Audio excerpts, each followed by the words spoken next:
price war on a commodity. Every single week, my CFO comes into my office and says, John, I got better pricing terms for the content distribution network.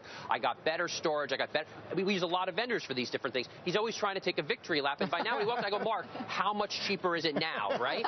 So, yeah, and if you look, RBC did a good analysis of this. Since Q4, Google has cut 37%. They do an analysis across storage and transport. IBM 21%, Rackspace 20%, small cuts from Microsoft and HP.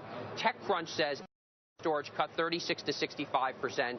EC2, that's the computing in the cloud, cut 40%. I mean, these are crazy cuts. So the three to watch here, really, Amazon, Microsoft, and Google. Google's actually the cheapest now. They're the challenger. Came into this a little bit later. Amazon is the leader, so they have a lot of the customers. Microsoft is the legacy owner of this group, the enterprise platform, and their pricing is pretty good, too. But that's the question at this point, because a lot of these nascent cloud companies have been able to have an edge on price. That's how they've built their customer base to a certain extent. So when you have the giants moving in, what does that do to competition for some of these upstarts? It's going to smash a lot of these folks. I mean, gone are the days where Salesforce was the one talking about the cloud. The giants were slow to respond, and they had that first mover advantage. Now the big movers are actually moving. We're going to see a lot of people get flat. And we have the first big startup that really is on Google. Snapchat runs on top of Google's infrastructure. You know, we're on Amazon. We've never had Google come to us with a full approach, say, like, we will do the whole migration. It's totally painless. There are still some switching costs,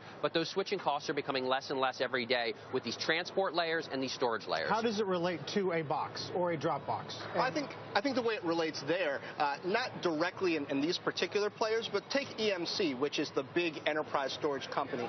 They've got a little ancillary called Simplicity that does the same thing that Box does. I checked out their app a couple days ago. It's very slick, and they've already got this marketing in Salesforce that they can leverage to sell this.